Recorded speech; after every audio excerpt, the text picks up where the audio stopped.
Hello, it's Brick Bros UK and we have the LEGO Star Wars Krennic'S Imperial Shuttle 75156, which we first must thank LEGO for sending this out to us. And it's the largest Rogue One set, costing £79.99p, $89.99 and €99.99, and the box graphic looks awesome with the shuttle in a space battle with the new advanced weapon, the Death Star, in the background. And if we turn to the back, there's images of all the shuttle's play features and extra accessories, so let's carry on and get this set built. And here it is, and it took us 1 hour and 15 minutes to build, and it consists of 863 pieces, and as you can see you get this evil looking black shuttle with a large wingspan, and it's a huge improvement compared to their attempt of Kylo Ren's shuttle last year. And all 6 minifigures are unique to this set, and they are Bodhi Rook, Peo, K2SO, Director Krennic, and 2 awesome looking Imperial Death Troopers, and we like the even split of 3 Rebel minifigures and 3 Imperial ones, so let's start by getting a closer look at each minifigure. And first up it's Peo, the amphibious Drobata alien, and Peo has dark tan printed Rebel legs that go with its tan torso with the printed on dark grey jacket with dark tan arms.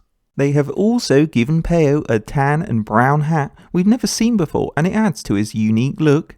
And he has grey hands to suit his skin colour and comes armed with a large blaster, and at the back he has a backpack created from a grey antenna, dark tan slope piece with a sticker and brown neck bracket, and it looks okay. And if we remove his accessories, Peo has a light grey head with wrinkled grumpy face on the front and this really cool open mouth shouting face on the back.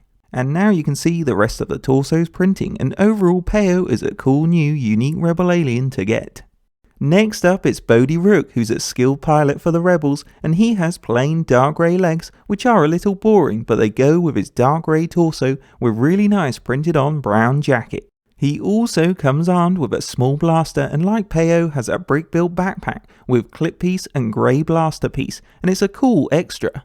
And from the side you can see he has a black ponytail hairpiece, the same as Kanan Jarrus, and he has the darker skin tone hands and head, just like the real character. And if we remove his accessories, his dual head has this unique bearded goggles face and bearded face on the back without the goggles, and now you can see the rest of the torso's printing. Overall, Bodhi is a solid Rebel minifigure, and we love his hairpiece and head. Following on is K2SO, the reprogrammed Imperial security droid, and this guy has that super battle droid legs and normal droid arms in black. But his body and head are one whole new piece created just for him, and it looks like the droid in the movie with 2 white eyes, and there's printing on the body too. And from the side you can see they've printed Imperial insignias on the arm clips, which is great detail and not easy to do, and the right side of his head has some silver scuff marks printed on, and from the back it's quite bare, but that's okay. And overall we are very impressed with the K2SO minifigure and love the printing and unique head and body mold piece, which makes the droid. Moving on is Director Krennic, the main villain in the movie, who's director of the advanced weapons research for the Empire. And he has plain black legs that go with his white officer torso with the printed belt, medals and extras, which all looks great, and it's similar to Admiral Yulerin's but not the same. He also comes armed with a silver medium blaster, which is nice, and at the back he wears a white fabric cape. And for Krennic's hairpiece he has this dark tan parted one, and we think it's a new colour for this piece, which is a real bonus, but in the trailer his hair looks a bit more grey, so it's an odd colour choice. And if we remove his accessories you get a better look at his single-faced head, which just has his grumpy wrinkled face, but that suits the character. And at the back the torso printing continues, and overall Krennic looks pretty evil with his grumpy face, and we love his white Imperial officer torso and white cape. And the final 2 minifigures are the Imperial Death Troopers, who are Krennic's bodyguards, and even though they're not named characters, we think they're the 2 best minifigures in the set, and they are identical with the awesome printed black legs and torso showing all the armour, ammo pouches and straps.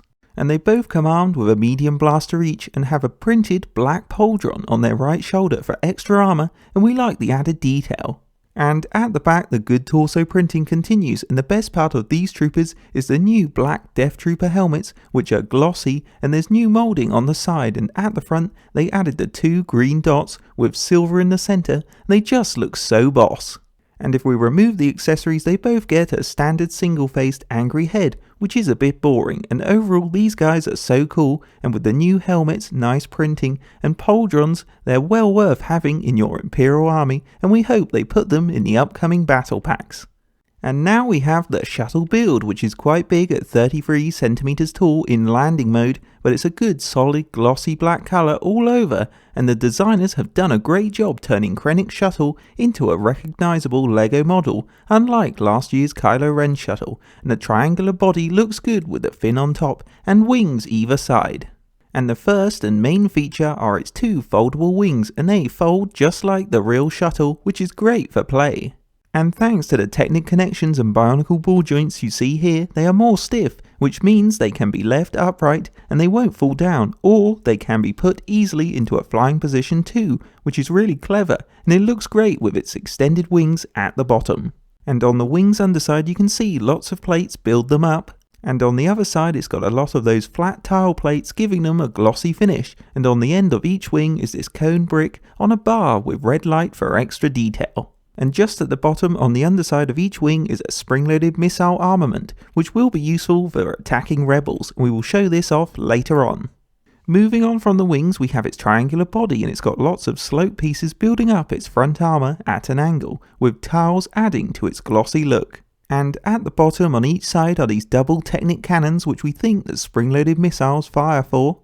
And one cool thing about the front panel is it simply lifts up thanks to the Technic hinge connections, making play inside easy to get to. And if we take a look at the shuttle side panels, they're also sloped like the front with lots more glossy tiles adding to its armour. And both of these side panels fold down as well, just to make getting inside even easier, and we like this. And inside at the front are these two simple seats which are made from tan pieces with a leg slot and control panel sticker. And you can easily clip in the Death Troopers here.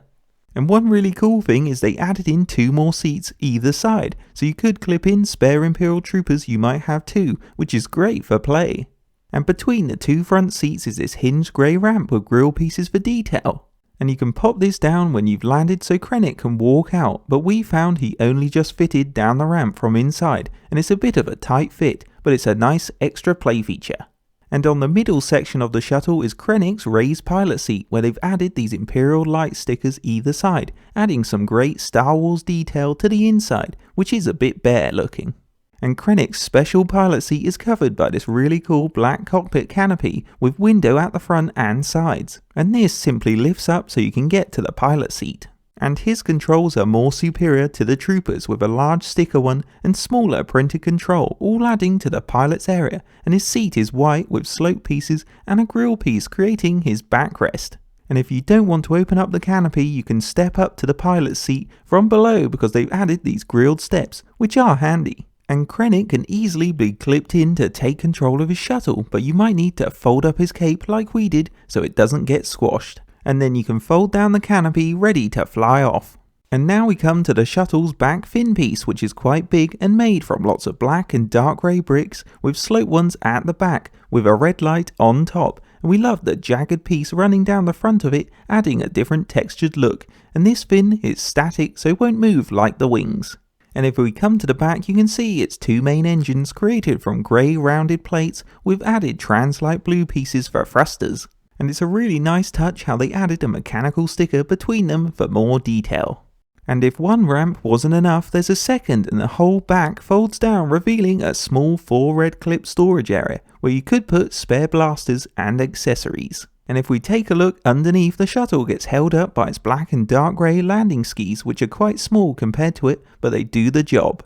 And they're connected by two Technic connections, so they can fold out and in easily for play, and they're great for landing the shuttle or just displaying it. And finally, you can line up the rebels and unleash the missiles on them, which is pretty fun to do.